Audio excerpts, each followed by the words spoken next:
welcome to the 10th episode of Writing the Gary Kelly's podcast. Can't believe we're at 10 already. Once again, we've got a cracker of a show lined up for you, and the best thing about it is it's completely free. So joining me today on our panel, we've got Matt, Kaylee and Dan. How are you doing, guys?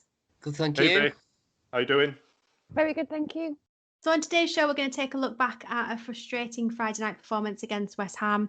We've got an under-23s update from Chris. We're going to take a look ahead to the January transfer window, and we have a former Kaiser Chief joining us later. So let's crack on. So Leeds took on West Ham in this weekend's Friday night match. First time under the new floodlights, which I don't know about you guys, but to me they look insanely bright. Despite taking an early lead through a retaken click penalty, it ended in a 2-1 defeat for Leeds. What are your guys' thoughts on the performance and the result? I don't know.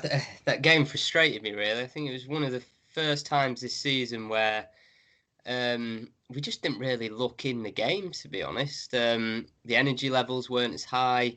We didn't create much. I thought West Ham could have scored a lot more than what they did. And then obviously the two set-piece goals just made me want to tear my hair out. It was probably first time for a while where I think, I've watched the game with us and I thought, we're going to lose this in about, midway through the second half. And obviously we did. And it just, when West Ham got their second, it looked like they were going to be the ones to pull away and score more. So, yeah, a bit of a disappointing game, that one. I don't know what everyone else thought, but I just think we struggled quite a lot, to be honest.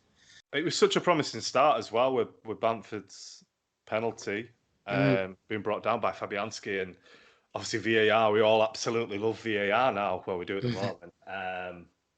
But even pre-game, there was a lot of chatter about how dangerous West Ham are from set pieces. I think the third in the league in chances created and conversions into goals as well this season, and I think we're top of the league for conceding them as well. So I think the bookies stopped taking bets on a set piece goal for West Ham, but there was all the chatter before as well about the height of the teams, and obviously Souček is 6'8" or something daft like that to Cooper at 6'1". I think Llorente is our second tallest player as well at 6'1". So yeah, we have got a very, very short team, and obviously set pieces is absolutely dire so far this season in the Premier League, and it was frustrating because you kind of, like I said at the start, the writing was on the wall pre-game, and it was just frustrating to kind of lose the game by 2 goals and 2 set pieces as well. Yeah, I've got to agree with what you've said. I'd say probably even including both our 4-1 defeats, I felt Friday night was the worst I've seen us play in the Prem so far. And yeah, taking our tallest player off halfway through the match, and the substitutions wasn't very good on Friday night, I felt. I'll be honest, I don't think Harrison and Costa gave too much, and sometimes I think Kubanowski can be a bit, well, especially in that match on Friday night, I felt like they was a bit out of the depth almost. I went into that match feeling quite confident. I generally thought we could have got at least a point from that, and yeah, almost felt a bit outdone by, but we just didn't perform at all. I felt we played quite poorly. I thought, especially parts of the match were boring as well for both teams. Just, it wasn't the Leeds we've been used to seeing play for. It's not the Leeds that we've been used to seeing play week in, week out, even including the defeats we've had this season. I just felt that was a sluggish, slow match from us. You've mentioned sluggish there. That's one thing I was going to pick up on, is that even from the off, like the tempo seemed a lot slower. The likes of Click and Dallas, who you'd usually expect to be the ones kind of hounding the players down and keeping that tempo up, they seemed a yard off the pace. Do you think it's a confidence thing? Do you think it's kind of the honeymoon period of the Premier League is over, and the reality of how demanding the league is starting to take its toll on our fitness, which is something we've kind of defended because we've seen for 2 years that they can keep that tempo up, but for whatever reason, something's just not quite there at the minute? I think we almost looked tired and a bit sluggish again. I felt every time we was attacking, I didn't really feel confident we was going to score. Every opportunity we had, we just looked slow. And again, our attacking play just didn't really contribute much. The only goal we did get was from a penalty, and that we had to retake twice. And yeah, I think looking at teams like West Ham, I'd assume we would have picked something up from that game. Yeah, I think it probably is to do with the fitness levels of the Premier League as well. I think you are getting to the standard now where teams are going to be able to keep up with us, whilst in the Championship they couldn't. I think we're still a fit team, but I don't know. I think there were a couple of players, like you said, Vic, who did look like they were struggling towards the end. I think Click, I don't think he can play him completely over the Christmas period. He needs some help in there. It's such a demanding position to play. And I think bringing Shackleton back into the mix is good. I think his energy levels in the middle of the park will help us.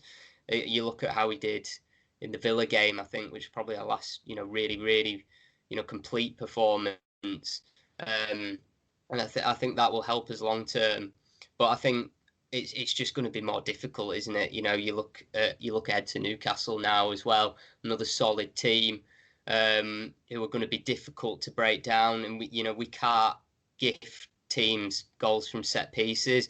I don't know about you guys, but I don't know how we're going to improve that, to be honest. Like, looking at, if Dallas is on Suchet, then we ain't got a chance, have we? And then our best header of the ball, Cooper, he's lost his man. It's unforgivable mistakes, really.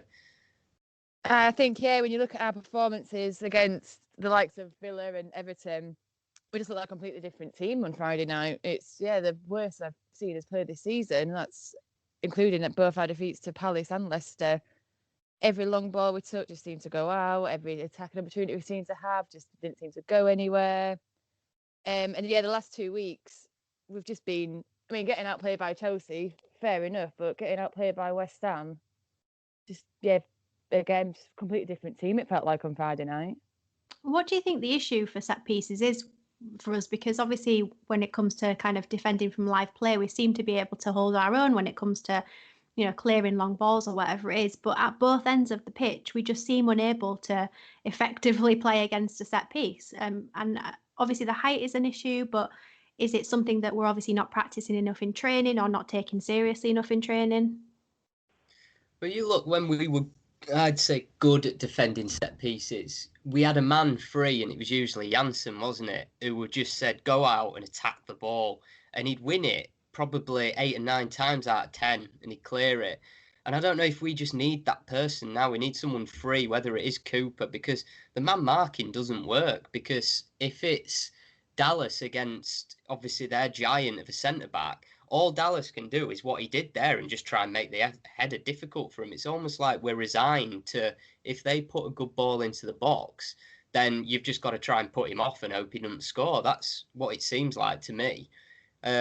I'd rather have Cooper free and just tell him to throw yourself at the ball and just win it if you can. Obviously, he might not be as good as Janssen at that, maybe not, but I just think there needs to be a different approach, because at the minute it's just too easy for teams to score and attack with us from set pieces. Is that you jumping on the bring Pontus home bandwagon, Dan? It might be, yeah. If it means we're more solid. Do we need a Pontus Claxon into this now? It seems to be so many fans now are wanting Pontus back. It just reminds me of the old bring Alan Smith back and bring, Danny Pugh back. And I think that was your Claxon, mate, not anyone else's. But if you're wanting that player to go and just attack the ball and just give all, wait till Berardi's back in January, February. That's your player, mate. That's your player. Yeah, missing him, aren't we? Yeah, just anyone that can just attack the ball, because at the minute, no one. I don't think we won a bloody header that game, and we're not going to win headers against tall teams. I think there's not much we can do, unfortunately. But I don't know. Just hopefully try something different, because it's going to be a problem. It could be a problem against Newcastle. I was just going to say, speaking of winning headers, if Rodrigo would have converted that 90th minute chance, we wouldn't be talking any of this now. It'd all be a decent scrappy draw against an established Premier League team on a Friday night at Ellen Road under massively bright floodlights and terrible weather, and we'd take that. And if Rodrigo would have buried that 90th minute chance, because he got in there between the defenders, he connected it, but it was straight at Fabianski, left, right, bottom corner. We won't be having this discussion right now. And then fine margins is a difference between success and failure in this Premier League. We've kind of touched on Alioski and Harrison struggling a little bit on that left-hand side. Bielsa obviously changed that at half-time, so he recognised it as well. And we've kind of discussed the left-back issue previously, but we're not seeing the best of Jack Harrison at the moment, are we? Again, is this a confidence thing, or is there an aspect of him and Alioski almost getting in each other's way a little bit because Alioski does try to push so high up? I don't think Jack's been the same since his girlfriend came back to the UK. He seems to be a bit distracted. I've noticed ever since I think they went for a trip to York, and he was buzzing that she was back. Performances have slipped ever since. But yeah, I think we're crying out for a natural left back. Dallas is amazing there, absolutely he is, and he's literally missed the utility for us now, which is great to see. I prefer him at left back. But yeah, you're right. We probably do need a more natural left back. I don't know if there's any names out there you can suggest. There's not many, is there? I think why isn't Dallas playing there is the question that I'm saying. It's like Alioski had a decent game one time when he stepped in there, but I think he's living a bit of a charmed life there now, isn't he? Surely the move has to be to get Dallas back, because him and Harrison were working up a good partnership down there, and I just feel like it's probably not a coincidence that Harrison's form might have dipped because of that. And I don't think Dallas is as effective in the middle anyway. I don't think he's a central midfielder. I think he does a good job there but it don't bring out the best of him. I think for me, I'd be getting, potentially Shackleton in there, as I've already mentioned, and just get Dallas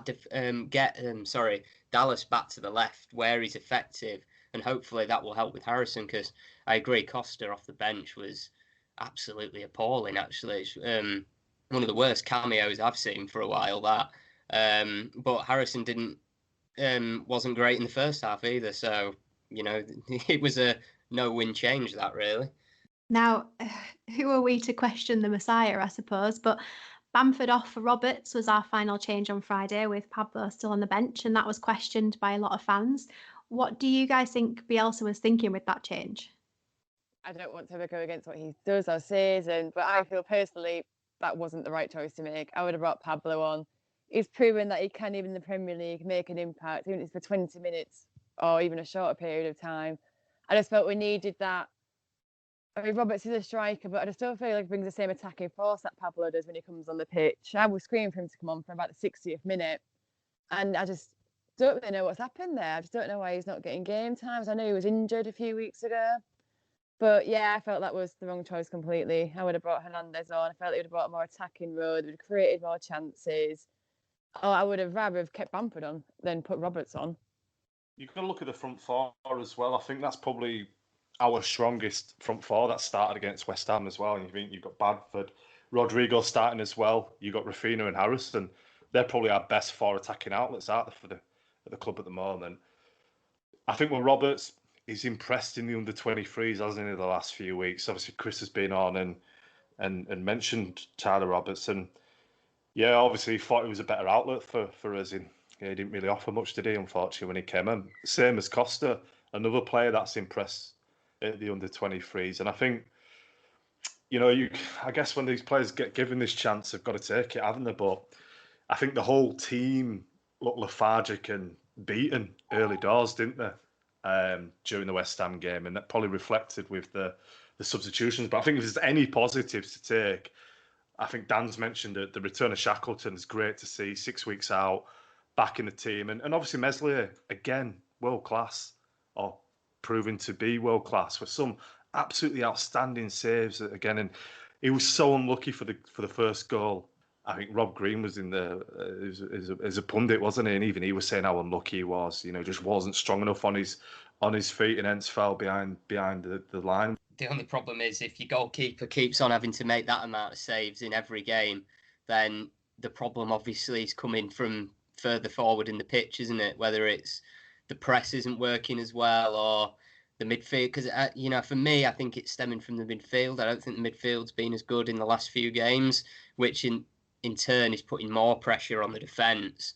And, it takes its toll. And then obviously Meslier's workload gets higher. But yeah, I agree. He had a great game. I just hope he can have a quiet game once and we can get a clean sheet again. Yeah, that's what we need. You're right. I think when we're talking about how good the goalkeeper is, then yeah, it's worrying how many how much action he's getting. You look at Mendy at Chelsea, is it something ridiculous?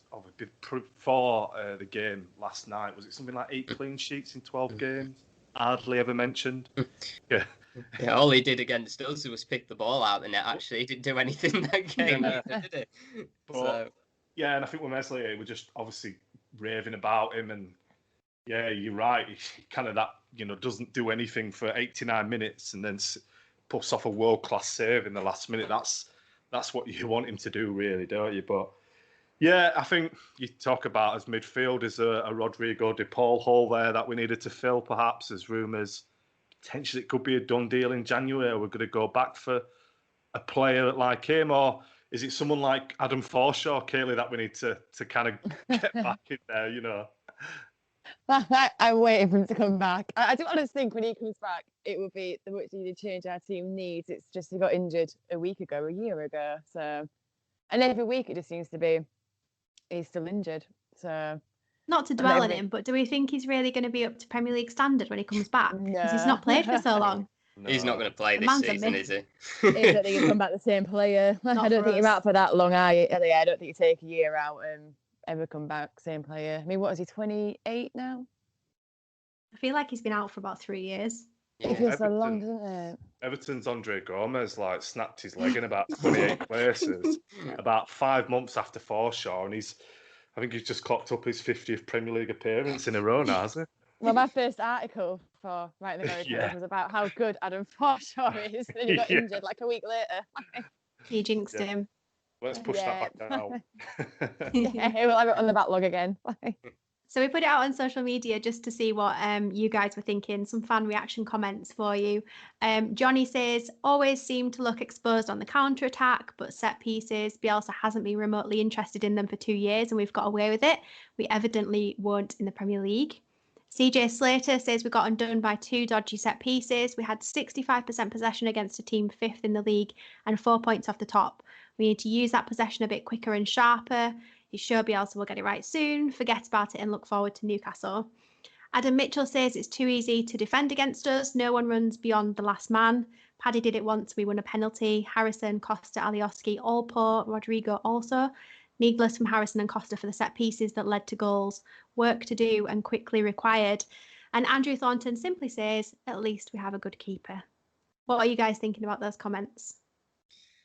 I agree. In terms of the runs, I think there's not been as much going forward, I think. You look, even the goal that we got through Bamford's run, it came through a mistake, really. Haller gave the ball away, didn't it? And it left them exposed. And fortunately, Bamford was straight onto it, nailed on pen. But I think with the possession, the last 2 games against Chelsea and West Ham, obviously Chelsea's a bit forgivable, but against West Ham we had a lot of the ball, but I don't think we did much with it really. So it's all right saying we had a lot of possession, but I think it was one of those games where we didn't look threatening with it. A lot of it was passing it around the back, and then it was just playing a long ball up, which Ogbonna and Valbuena just swallowed up. So yeah, I think we need to be a bit more clever on the ball and just go back to basics, go back to what we were good at. And I think it's not time to panic yet, but I think, that game was a bit of an eye-opener for us, and it proves, how difficult this league is. So the goalkeeper comment, I have to agree. I think we are probably depending a bit too much on our goalkeeper at the moment. You either got to look at teams like Sheffield United, who's evidenced that last year, clearly Dean Henderson was their best player, because they're completely struggling this year. And I feel like we need to get more stronger in our defence, because we're depending way too much on Meslier at the moment. And just seems to be that we pass the ball about a lot, and we have a lot of possession. We pass the ball nice, but every time we attack, we pass sideways, and every time we're passing the ball defensively, the team just line up to get a counter attack. So I have to agree with the fan comments completely. I was just going to say, because I think the lack of form of the wingers probably does link to us not looking as good going forward, obviously, because so much of our play comes down the wings, from fullbacks, overlapping fullbacks to the wingers.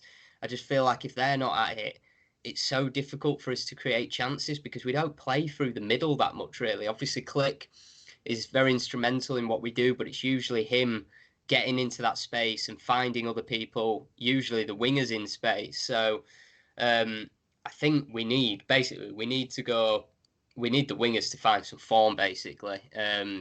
Because if not, I think we're going to struggle, as it's a major part of our play, which is one reason why I'd like Dallas back at left back. But I've already been on about that, so we'll let that one go. There's almost that additional pressure on ourselves now that, those first few games, plan A, whether it worked or it didn't, it was the honeymoon period. There was less pressure on us because people didn't have a certain expectation. We then had the whole Leeds are my second team thing because it was so exciting. You can't do that every single game. You can't perform to that intensity and that expectation week in, week out, unfortunately, unless you spend a hell of a lot more money than we have available. So I think there is also potentially a bit of a mentality aspect in that the players are now in the thick of it. This is the Premier League now. The excitement of being new to the league is worn off, and this is the reality of what they have to do week in, week out. Or we have settled into the league now. You're right, definitely the honeymoon period is over. I think we just need to just remember as well that we're not here to get Champions League qualification. We never were.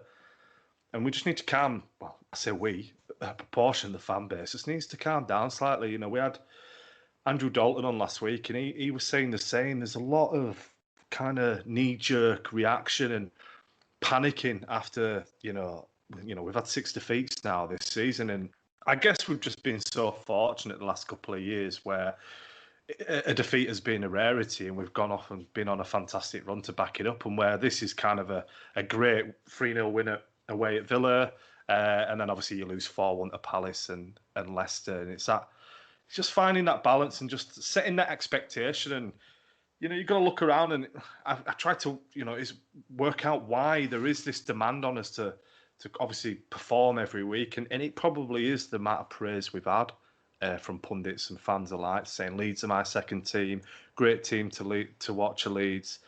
Obviously, the amount of money we've spent as well. We've not spent that amount of money in over 16 years.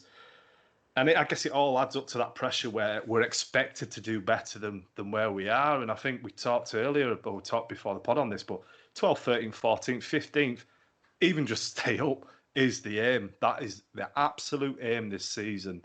And then build on to next and set them expectations and move on. But I think everyone just needs to calm down slightly and think that we're not going to win the league, we're not going to get Champions League, and we're not going to get Europa League unless we have an amazing FA Cup run, which I think we're overdue a cup run anyway myself, so I'd love one. Yeah, I think we've been dragged back to earth, but haven't we, the last few weeks? I think the first few matches, it was all a bit on cloud nine. Obviously got that lot of meat speculation behind us, and almost felt like we gained 10,000 more new fans. And yeah, I think we've had a bit of a reality check now. Yeah, this is the Premier League. It's a lot difficult than the last league we've been in for 16 years. And as we said during the first podcast, I'd happily take 17th place. Just the focus is just to stay up, get the wins that we needed, and be in the Premier League next season. I think one thing that's going to be massive for us as well is getting fans back into the ground, because I don't know about any of you lot, but watching some of the games now, with even just having 2,000 fans in, it seems to be making a difference. There's a bit of noise, bit of encouragement. I was just watching Fulham play Liverpool, and Fulham actually played really well, and the fans got behind them, nearly got the 3 points on that one. I just think with our home form, it's pretty bang average at the minute as well. 1 win so far. We need it. I think it'd be great to get some fans back in and just really help us. That could have been the difference against West Ham. Just to get us going a little bit and drive us forward. I can't say it would definitely have done something, but I don't think it's a coincidence now that we're struggling at home quite a bit. I think we are feeling the effects of not having the fans there now. We definitely could have used them on Friday. I think when it was almost around the hour mark, we were kind of in a bit of a lull. We could definitely have done with the crowd getting behind us at that point, but you only have to look at the stats since the crowds have been back. I think before today, of the 5 games that had been played, it was 4 home wins. And then obviously today we've seen Southampton win at home, Crystal Palace come back for a draw against Spurs, and then, like you say, Fulham managed to hold on for a draw against Liverpool. So Everton last night as well. Yeah. I just want to get back and shout, "You shit bastard!" Ah! All those dodgy chants, we need to get them back, don't we? Just need to scream at the ref or something. Scream at VAR, that'll be the new one, won't it? So it's going to smash the monitor up or something. Anything. Get us back in that ground. days where you used to get your season ticket and throw it at the manager's edge. You just run past the VAR screen and just launch your season ticket at that now, wouldn't you? Or throw a turnip at it. Someone threw a turnip at Steve Bruce, didn't they? Throw it at the VAR.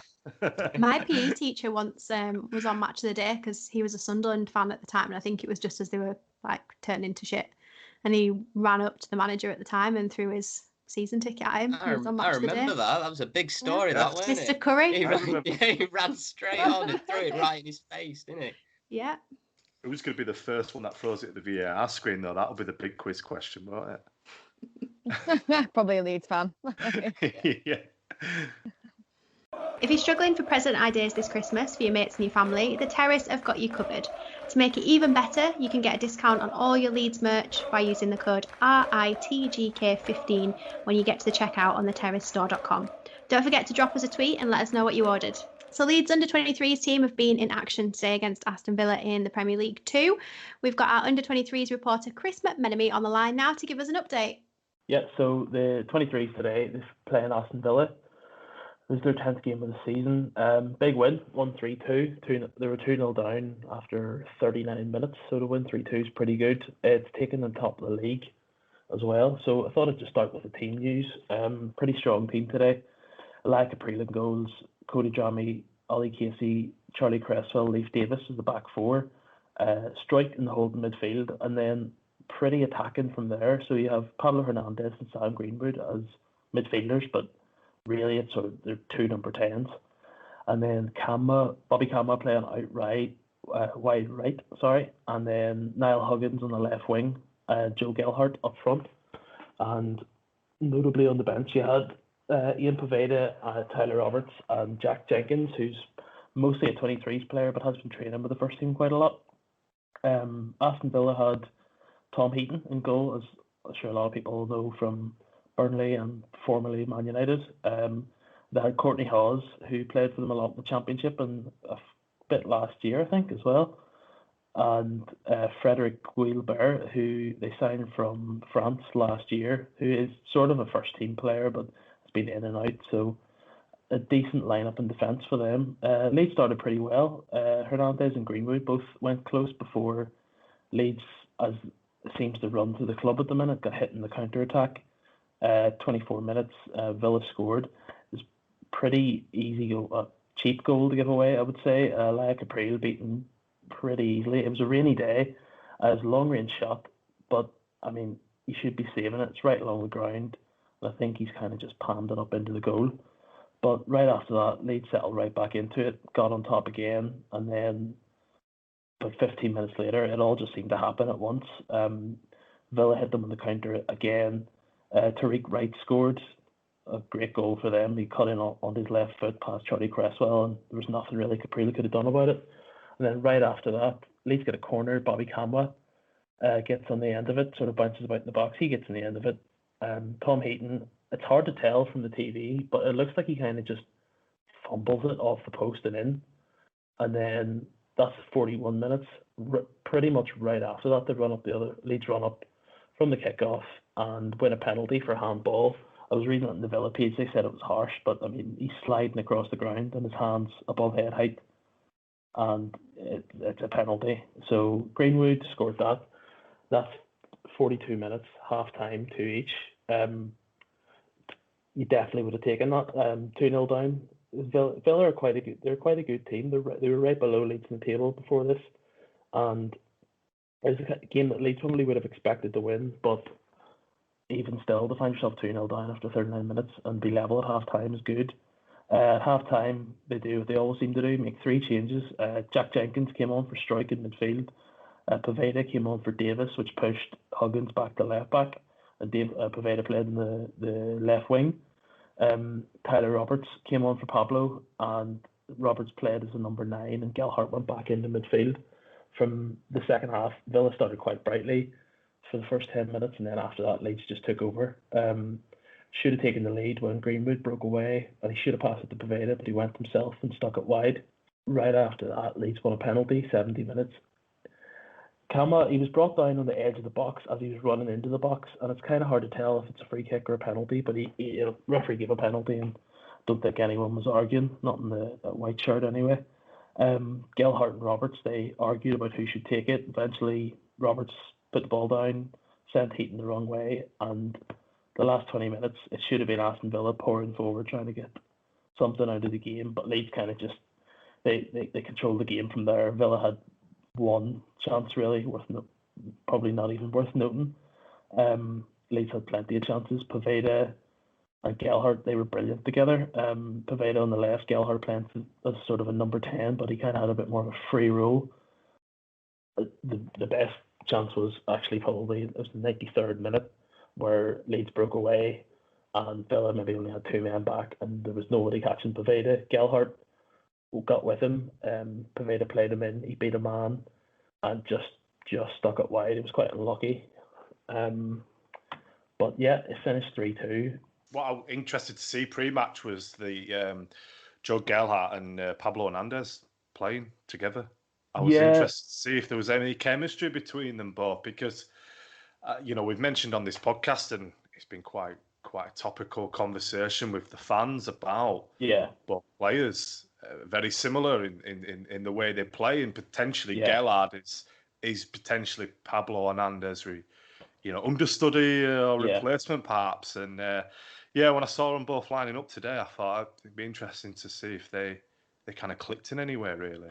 Yeah, I think Pablo really bossed the game in the first half. Like he was not like that annoying kid at school. Like every time there's a free kick or a throw in or the ball was in the middle of the pitch, it was Hernandez was there waving his arms, takes the ball and sort of controlled the game. But Gelhardt, I wouldn't say he struggled to get involved in the first half. I just don't think they gave him the ball enough.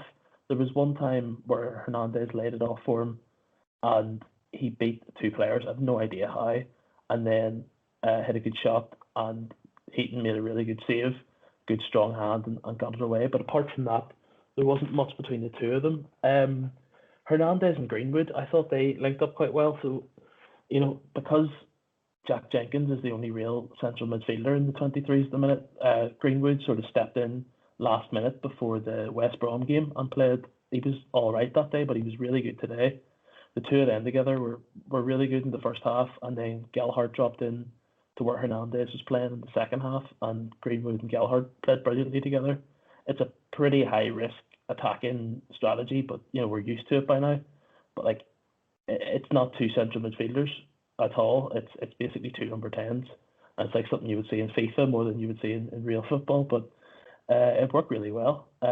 Although for Gelhardt and Hernandez, not much to talk about between the two of them. I think over 90 minutes, you probably would have seen a fair bit more.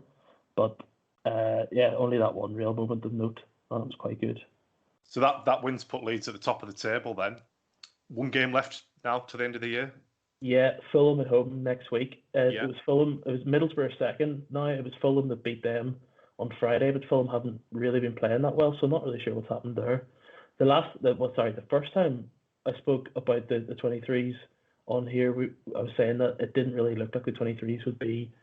There would be more in the chasing pack coming to this part of the year, but Middlesbrough lost their last 2. Leeds have played very well.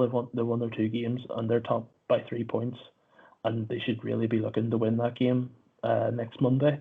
I'd say you'll probably see whoever doesn't come off the bench against Man United next weekend from the first team will probably play in that game because there's no more games until 27th.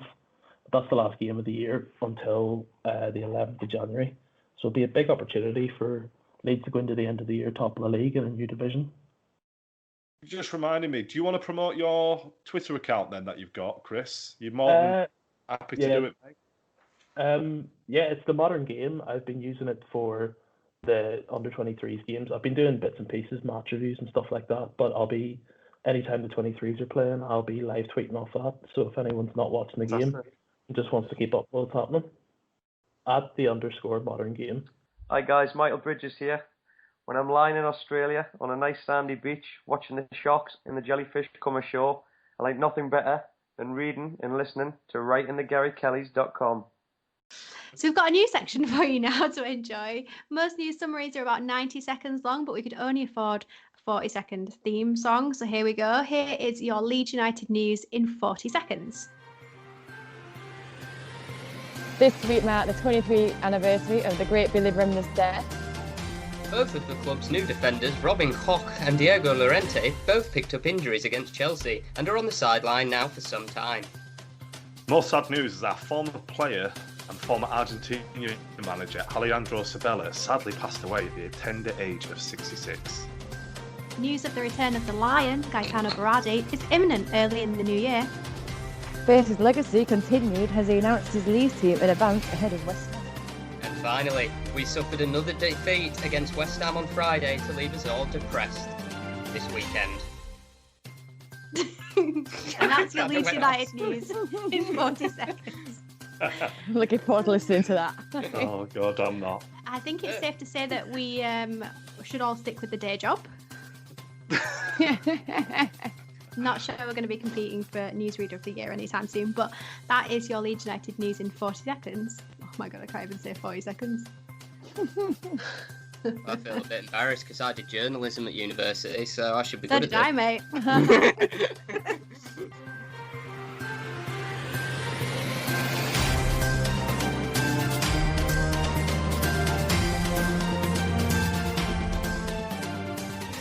So we're just 3 weeks out from the January transfer window now, and given the past couple of results, I think fans are expecting Andrea to put his hands in his pockets again. Despite investing around the £100 million mark in the summer, it does seem that we're still light in some areas. So if you guys could bring in 2 or 3 players this window, who would you be looking at, or which positions do you think need to be bolstered? Any left back or any defender over the height of 6 foot, I would say. Obviously, DePaul is someone that we've all been hoping for since the last transfer window. And I keep seeing rumours about that on Twitter that we're still interested in him. So hopefully something will come from that, because I think he'd be a great addition to our team. Or even someone like Todd Cantwell from Norwich, but I'm not sure how cheap we get him for. Young British players are quite expensive now. He's a bit of a wet wipe, is Todd Cantwell, isn't he? He did something at I saw his Instagram story, yeah. When he whining. We don't want anyone like that. Lewis Cook? Throw Lewis Cook out there? I'd love Lewis to come. I'd love to bring him back. Rodrigo De Paul. Obviously, the calendar will look good for next year with Rodrigo De Paul, but I think I've always loved Lewis Cook. I think he's such a good player for us. He's been so unlucky with injuries. Starting to get a bit of form again for Bournemouth in the Championship. Agree with Kaylee as well regarding left back. God knows. Name me a decent left back available at the moment. There aren't many. So I think it's a role everyone's struggled with, hasn't it? Every team seems to struggle with that role. If Lucy were here, she'd just say Alioski. There's no point in asking Dan. He'll say Pontus. Yeah, bring Pontus back for those set pieces.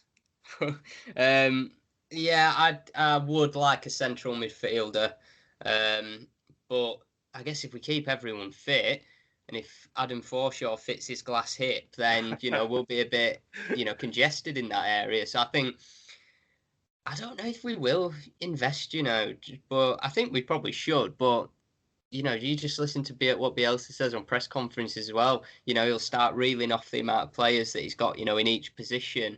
And, he'll say that he's got like three or four people that can play left back, and 4 or 5 people that can play centre mid.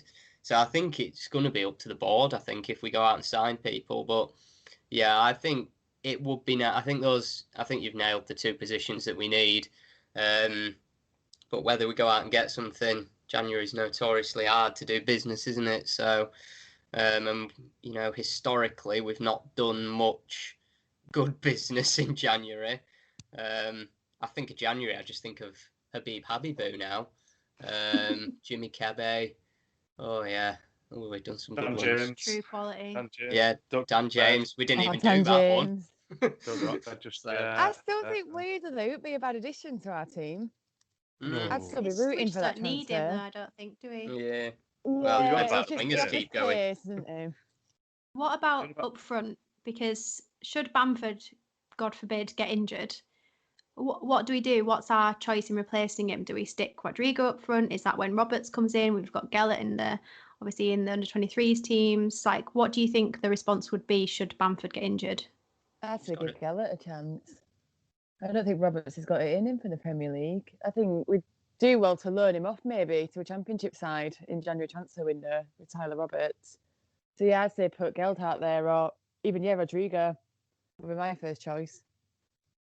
I'd get Rodrigo up front. I mean, we signed him as a striker, surely. So obviously, I appreciate Bamford's in good form at the minute. There's no way he's getting in over Bamford, and Rodrigo's done all right behind Bamford. But surely, say if Bamford did get injured, to me, logical move is put Rodrigo up front and maybe bring Hernandez into his natural position. I don't want Tyler Roberts to be like our second striker as such. Like, I know there's a lot of Roberts bashing going on here, but I think we're just going off form more than anything. Roberts isn't in great form at the minute, so for me, it would be Rodrigo. I agree with the guys. I think Dan, you touched upon it earlier with the left back issue. Bielsa will reel out 4 or 5 players that potentially could fill in at left back, and like the guys said, you've got that here up top. We all think we're short, but we're not really. You've got Greenwood, Gellart, Roberts. I agree with Kaylee. We spoke about it before. I feel he needs a season out. He definitely needs a season out in the Championship. He's always had injuries this time at Leeds, so he's never really consecutive had a lot of games, and he needs that. And Chris mentioned it in the under-23 games today, where he took the ball off Gellart for the penalty, and there was a little bit of a not a heated discussion, but obviously a discussion about who should take it. And yeah, get him out, get him playing, let him show him what we think he is capable of. And yeah, Rodrigo definitely out there to play and replace Bamford if he's injured. And you feel if Rodrigo gets a good run of games up top and bags a few goals, then it might be hard to kind of move him off that position, because I felt at times against West Ham, he looked out of position to me as well. He looked uncomfortable, I felt at times as well. When you watch Spain, he's leading the line, isn't he? You watch him against West Ham and he's playing defensive midfield at times. So yeah, it's a tricky one. But and the guys have said January is traditionally a very, very difficult window to buy, and you're probably right. Dan James will probably rock up on loan. We touched on Tyler Roberts potentially going out on loan there. I think we kind of forget how young he is as well. And, at this stage of his career, he does want to be starting every match. So I think it would make sense if he did go out to a Championship side. Aside from him, is there anyone else you're expecting to maybe rumours of, or even eventually actually leave the club on loan or permanently in the window? There was an awful rumour, isn't there, circulating at the moment involving Hernandez, which I'm guessing we all may have seen. To Town, yeah. Yeah, so fingers crossed that one doesn't come true. So that's the only one transfer rumour I keep hearing about, which I really, really hope does not happen. I feel like a Town fan has started that rumour. Yeah, it's just come out of nowhere, really, hasn't it? It's just seems strange, but obviously stranger things have happened in football. But yeah, I really, really hope that doesn't come true. I think it'd be good to probably get Kiko Casilla off the wage bill now as well. I think Meslier's pretty much nailed down the number 1 spot. Like, about 50, I don't think there's a week. Yeah, I don't think there's a future for him here now, is there? So whether he'll be able to go anywhere on January, it's probably going to be a loan, isn't it? But I think Leeds need to be trying to cut ties with him, I think.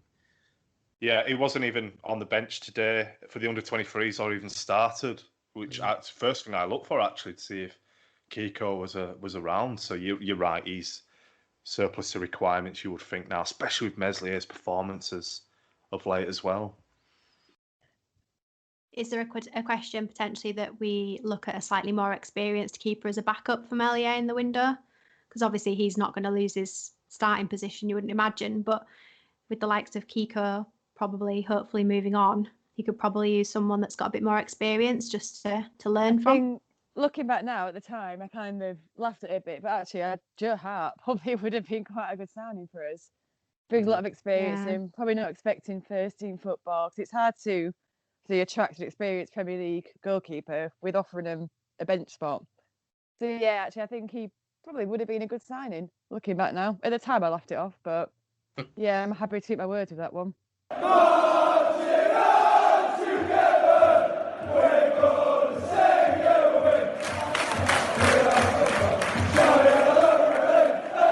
Delighted to be joined by Nick Hodgson, drummer, songwriter and former Kaiser Chief. Thanks so much for joining us, Nick. How you doing? Well, great, mate. Well, thanks for coming on. Really appreciate it. Been trying to get you on for a while, actually. But yeah, probably not best time to have you on, really, after Friday. But Friday 8 o'clock has got the potential to either make or break your weekend, hasn't it? And then I always try and switch off as much as possible. So when I saw your message Saturday morning, I was then forced to watch the entire of all of the match of the day, just so I could have a little recap of the game and everything. So normally, what I do if we lose, I wouldn't watch, like, even the last few years, whenever I just wouldn't look at LUFC Twitter, just ignore it. I don't like to get involved in the the slagging off and all that. So I don't know what people say online, but what I think is just that we did look a bit tired, I thought. And we did look, I mean, obviously the set pieces, the one positive I can get about, I could take out of it for the set pieces thing is that at least they know what to do in training. You know what I mean? They know what to work on. Yeah. I mean, you'd hope so. What's that, conceding goals? Grow taller? Yeah. Don't know. I mean, I hear a lot of people talking about the man-to-man and the zonal marking, which to me, I don't have that kind of depth of knowledge, the tactical game. But what I would say is, I don't know, they need to change it up a bit. Eh?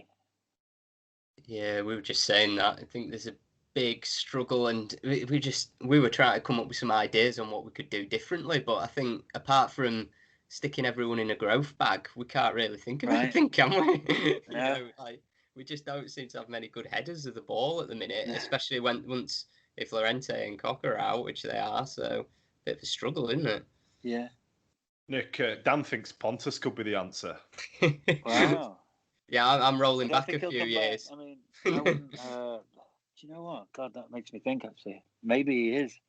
But what about in the under-23s? Is there anybody there that can that's tall?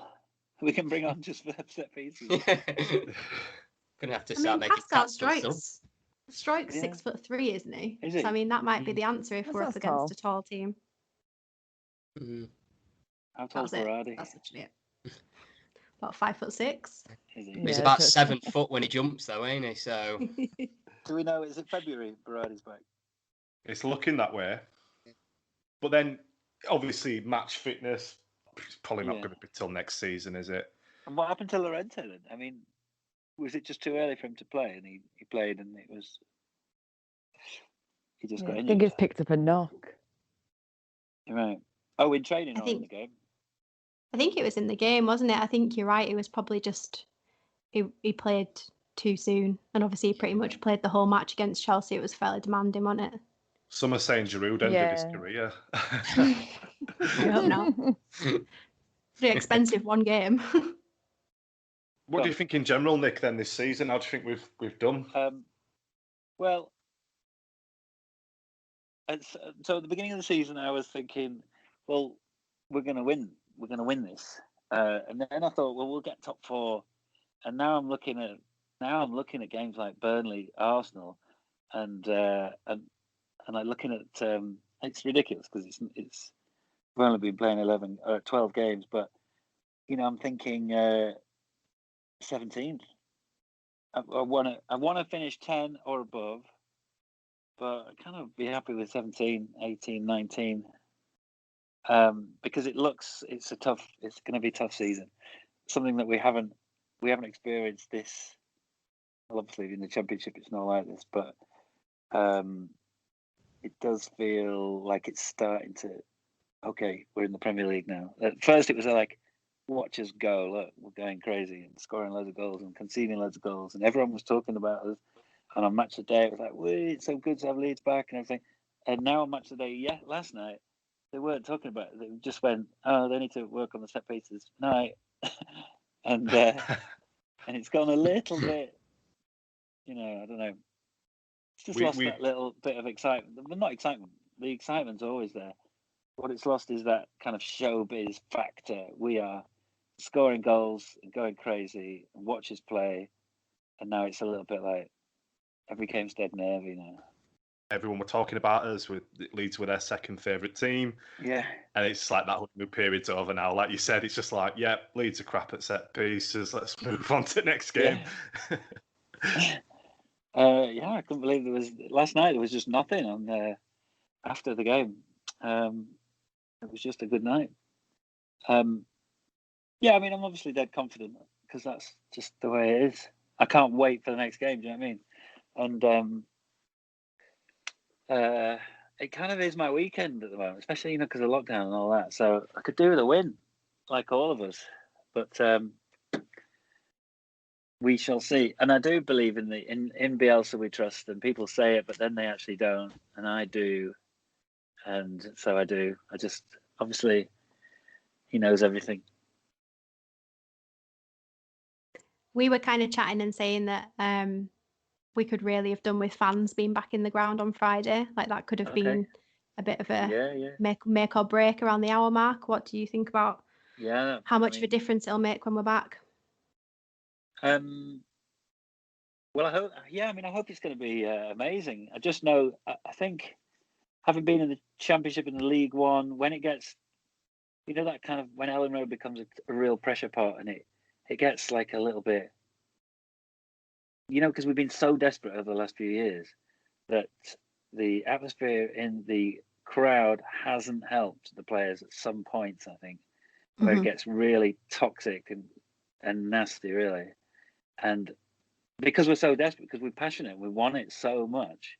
Now, I don't know whether that's going to be like that in the Premier League because we finally got out of the lower leagues. We're finally out of that. I think we're going to enjoy it more. And obviously, we get behind the team because we always do. But I think in situations where we've been losing over the last few years, it has been like, I don't know, what's that pressure pot feeling where I don't know whether it translates well onto the players, you know what I mean? But I think in the Premier League, I think it will be different. I hope so anyway. Hopefully we'll see soon. So what do you think about the crowds? Yeah, I mean, I think it'll be amazing. I think What's your thoughts on that? You're probably quite right in that when things aren't quite going our way, it can often bubble over a little bit. But I think potentially because we are out of the Championship now, that the expectation's different, isn't it? Like there's obviously still expectation for us to be successful, but the objective is different, so there's not quite as much pressure. Yeah. I just can't imagine it now. It seems so weird. I was at that last game in March against Huddersfield. Yeah, and it was really weird because everyone was like talking about this virus, like going, like almost laughing, and like how we can't shake hands, and we were, doing the elbows and laughing about it, and that was the last time we were there. Yeah, it seems like a long time ago now. Yeah, it does, I mean, you'd like to think that we'd enjoy it more, like we'd appreciate it more, and the fans that do get the opportunity to go will make the most of it and enjoy every second. But I think you soon fall into old habits of shouting and swearing and chanting and everything else that comes with being in the crowd. Moving on then. So what have you been up to then? Well, what I do, like normal things, is produce and songwrite with other artists. And so this year's been obviously kind of different because it's hard to do stuff face to face. I did some writing sessions with people on Zoom and FaceTime, but it's okay. So it's been a bit funny, but so basically I spent the last couple of months just finding new music, really, like trying to look for new artists, new bands, especially bands. Actually, I've got a real I'm kind of feeling really motivated to get bands back into the world of, the world of music again at the moment because they are suffering, and someone's got to do something. So I've got time on my hands. I've been searching for bands. I found a couple of good things, and I'm working with some people next year. I'm working with some various artists next year. Well, in January, and I've also found myself in a new band as well by mistake, which is just a kind of lockdown. I got some friends nearby where I live, and we just decided to play because recording studios are open. And so I have a studio and just been like jamming. with some guys making some music, and it's actually sounding really good. And now I've got that dilemma of what to do. Like, are we going to be a band anyway? So Well, we'll keep a lookout for that. Thanks. Yeah, it's good. It's yeah, we'll put something out. It's good. Any future stars that you can give us a heads up on? Stars. I've worked with a guy called Alfie Templeman who is doing very well. He's actually on the sounds of 2021, the BBC thing. He's on that, so he's good. A band called The Academic from Ireland, who I really like. There's a band called Priestgate, who I really like, from Hull or near Hull, Driffield. Who else? There's probably loads. I spend a lot of time looking at new people, like new music, and Yard Act. There's one from Leeds as well. Brilliant. Check them out. I'm writing all of these down. Yeah. Yeah, get them a note up. I'm going to say, as soon as we can get back to music venues in Leeds, as well as sport, I think it'd be brilliant. So many good venues in Leeds to go and watch gigs and stuff. So I can't wait for it personally. It's gonna be mad. I think it'll have a change in gig culture, really, in the way that bands do their sets. You know what I mean? I've been talking to a few bands and saying, like, I don't think people will want slow songs when they get back into the venue. You know what I mean? I don't think they'll want the big 7-minute epic. I think they'll want some. It might change stuff. Just want something to jump around to, won't they? Just go mad. Exactly. Yeah. Nick, I really think. Can I ask you a question? Sure. You played at Ellen Road, didn't you? Yes. How was that? Well, for me, it was unbelievable. It really was unbelievable. It was in the 15-point. Was it? It's in the 15-point season, 2008. 2008. It would have been. So we had a mad season. It was brilliant, and we were in the playoff final, which was the day after the gig. So it was. I'm getting chills thinking about it. It really was amazing. We came on stage, and I because I used to sing backing vocals to all the songs. I used to sort of sing all the way through the songs.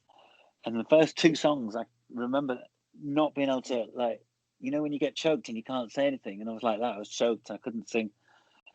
I could drum though. I was still drumming. Don't worry about that. And and it was amazing. It really was. It was like 40,000 people. And it was only like maybe 3 years after we played like Joseph's Well or something. It was. Yeah, it was mad. It was mad because you played. Obviously, it was on the pitch, wasn't it? So you had the stands, the pitch, the fans. Yeah. It was a mental show, and I can imagine, as a lifelong Leeds fan, God, that's a pinnacle, isn't it? Absolute pinnacle. Well, it did feel a bit like. There was a little thought of. I remember doing this NME interview, and they were like, "What now?" And I was like, "I don't know," because there's not. I suppose I think if I was thinking about it now, I'd be. But at the time, I was just like, I don't really know. I think I can't see what to do now. Yeah, that's it. You've made it. It's like Josh Warrington. Yeah. It's like when Josh had a fight at Ellen Road. You know, massive. Even now, he still says it's the best fight he's ever had, as a lifelong Leeds fan as well. Yeah, it's good. Because I remember being in the rehearsal room and saying that we wanted to play all these venues, and like that was one of the venues. Like when we were, unsigned a long time before, and aiming at these things and aiming at Ellen Road, and then we didn't have anywhere else after that, or maybe Wembley. We never played Wembley Stadium.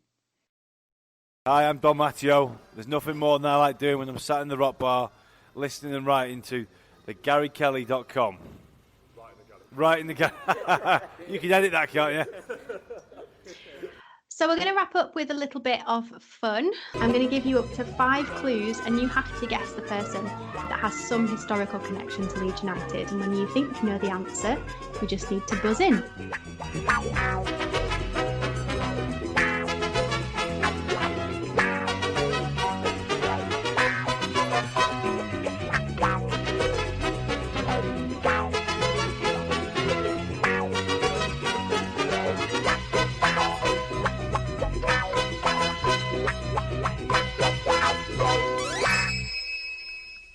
before we get going, let's try out those all-important buzzers. Matt, this is yours. Super duper Liam Cooper. Dan, this is yours.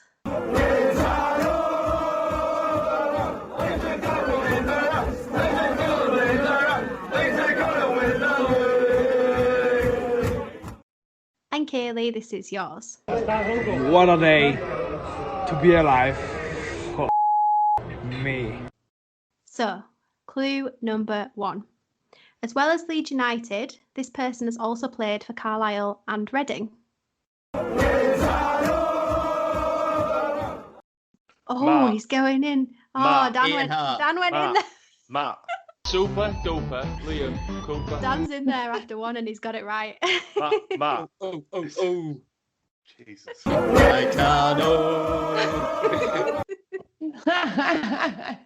Smashed it after 1. You I are was going to say correct. Michael Bridges at first, because he played for Carlisle, but then I remembered, no, he's not played for, what do you call it, was it Reading? So, Yeah. yeah.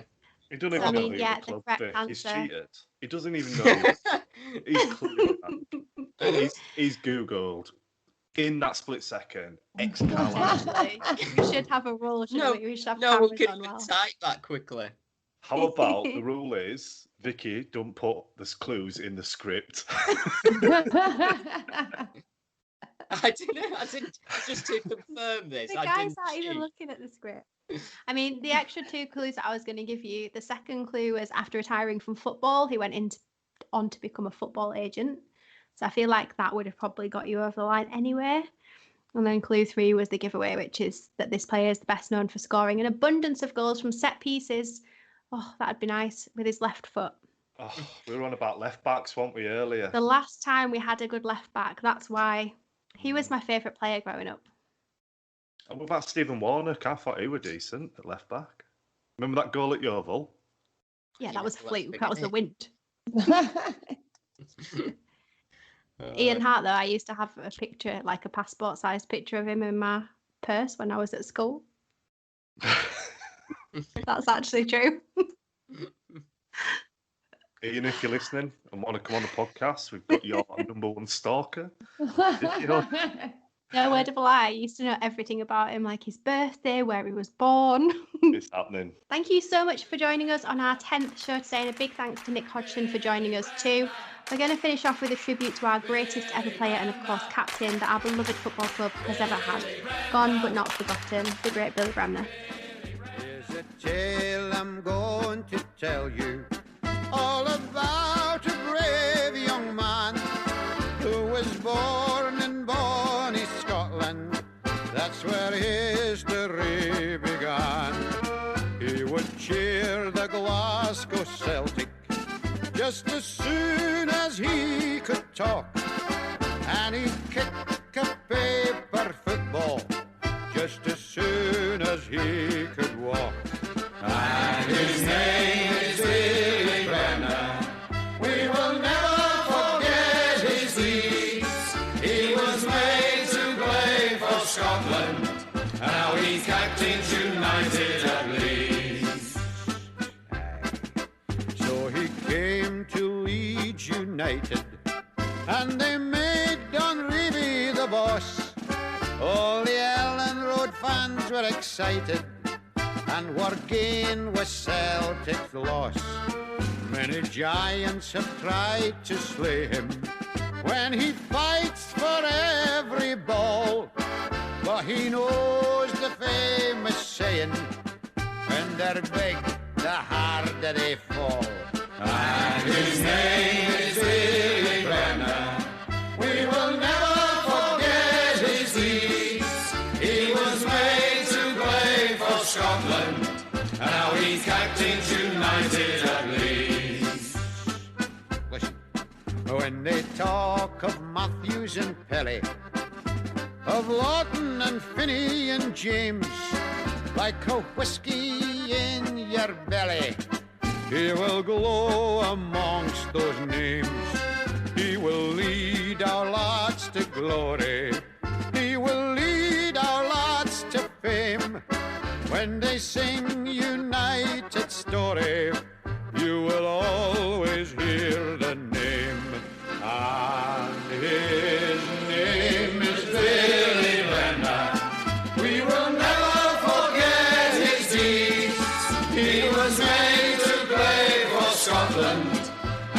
Captains United at Leeds.